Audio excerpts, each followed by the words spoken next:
When was the last time you had a hot bowl of shrimp and grits? Come in, take a seat. I'm gonna show you the very best shrimp and grits you've ever or never had. It is influenced by my mother-in-law who won the shrimp and grits contest way back in 2005. Starting with the shrimp, I did for this get a smaller Gulf shrimp because we wanna be able to get, all shrimp in each bite. Now these come in at the very end of the dish, but to get started, you definitely want to peel them and devein them.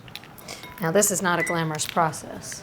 I don't always like to devein by cutting it open because I don't really like them all butterflied out sometimes. So when you're able to just pull out the little track, I say do that. Then the shrimp will hold its shape during cooking. I'm gonna keep these refrigerated until then. Second component, the grits. Also never had real grits until I moved to Charleston.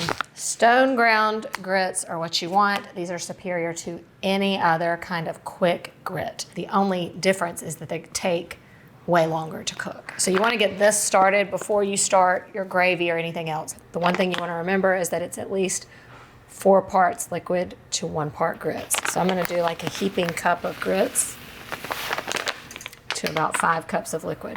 So I've got 4 cups of water, but I like my grits really creamy. So to the water, I'm adding in milk, about a cup. And you just bring that to a boil with some salt and butter and get the secret ingredient to these grits. As you know, grits are just dried corn, but what she did in her award-winning grits is that she stirred in fresh white corn into them, sweet corn. So I kind of run it over the cob halfway and then go again. So you get like kind of half kernels. We're not looking for like huge chunks of corn in our grits.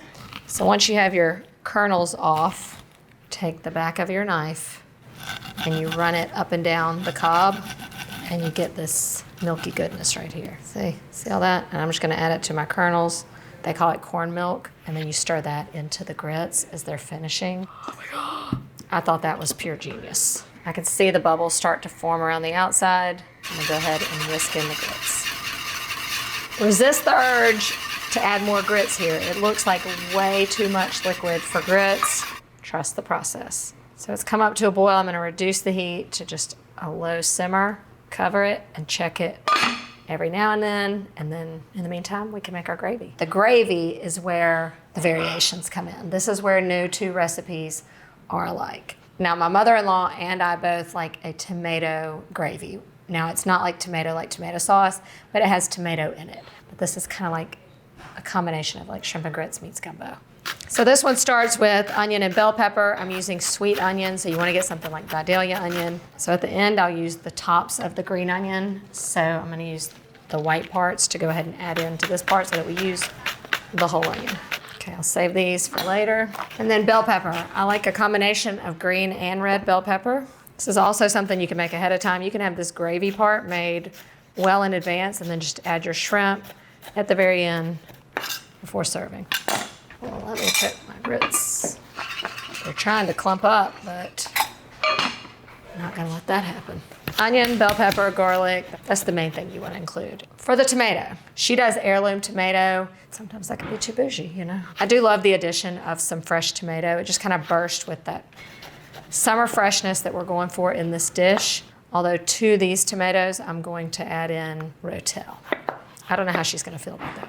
She uses okra in here because we've really embraced the Lowcountry summer southern produce. This is not typical in shrimp and grits. However, I love some okra. I think I'm gonna add it. If this just is getting too overwhelming, just fast forward to where we make the gravy and skip over this part, but don't leave me. And then you just wanna chop up your bacon. You can cook it whole and then crumble it later. I like to go ahead and chop it now so that it already is crumbled. As they say, let's get cooking. I'm gonna give my grits another look. They're about 2/3 of the way done now. And this is when I wanna add in that corn and corn milk. See how it kind of blends in with those grits? You hadn't seen this trick before.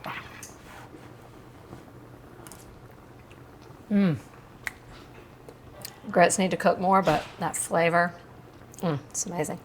I'm gonna push these to the back and let them continue to simmer. We'll get our gravy going here. I'm gonna add the bacon into the cold pan as it heats up. If you start your bacon slow like that, it renders the fat out as the pan heats up, versus if you just add it to a hot skillet, it doesn't, let out as much fat. I'm gonna add in like a teaspoon or two of oil just to help get that bacon going. Bacon's crispy. Our first layer of flavor has developed in the pan.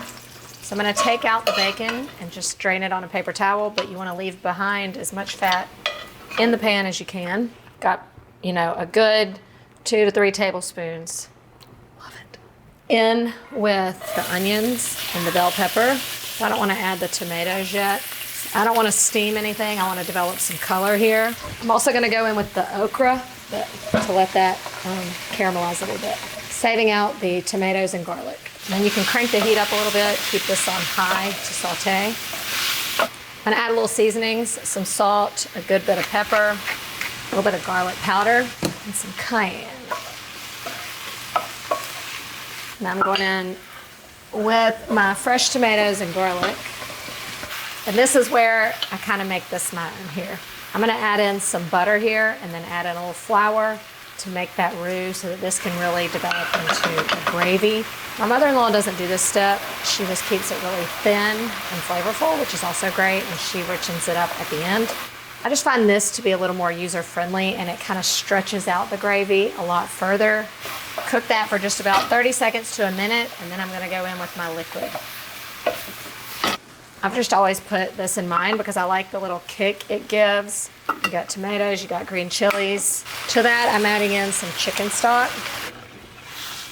See how good that looks? And just a couple final components to the gravy, just a little bit of sugar, about 1/4 to 1/2 teaspoon. This is gonna pull some of that acid out of the tomato, and a couple dashes of Worcestershire to add a little more like salty depth to it. And if you want it spicier, this is a time to add in the hot sauce. But I think we're good for now, and we're just gonna let this simmer until those veggies are nice and soft. Now this is where my mother-in-law really took it over the top. At this point, you can just add your shrimp into the gravy at the end, cook it till it's just done, and then you're good to go. If you are looking to really impress and, make this the ultimate version, we're gonna do what she does, which is lightly fry the shrimp and serve it on top. She was looking to make it different than all the restaurant versions she had, so I think this is what got her the blue ribbon. This and stirring the corn into the grits. So I'm gonna get some oil going, and then we'll just very simply prepare our shrimp. Let's do this.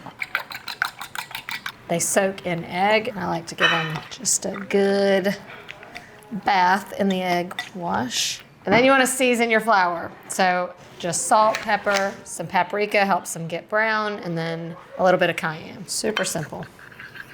And then you just take your shrimp from the egg, let all the excess drip off, and then place them in your flour. You want a really light coating of flour. These are just like super lightly fried.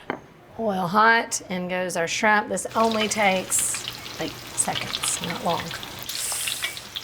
Oh, this is gonna be good. After just about a minute, they are done. Drain them on some paper towels.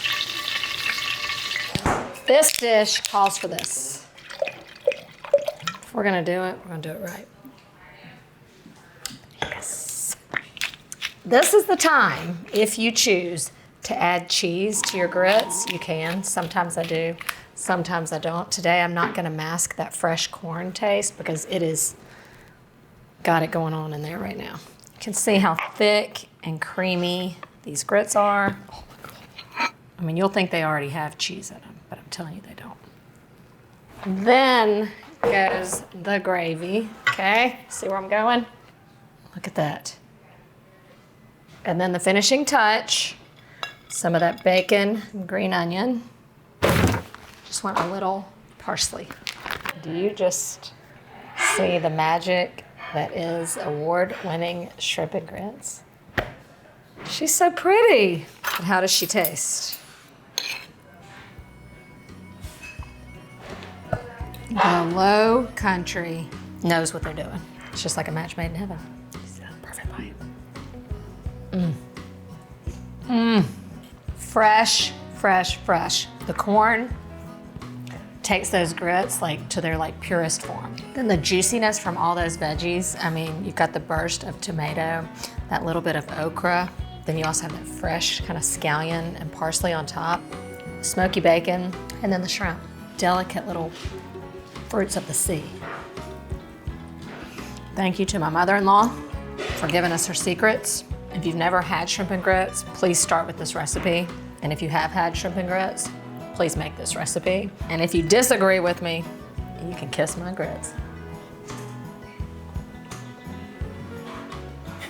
See, when he laughs, that means we nailed it.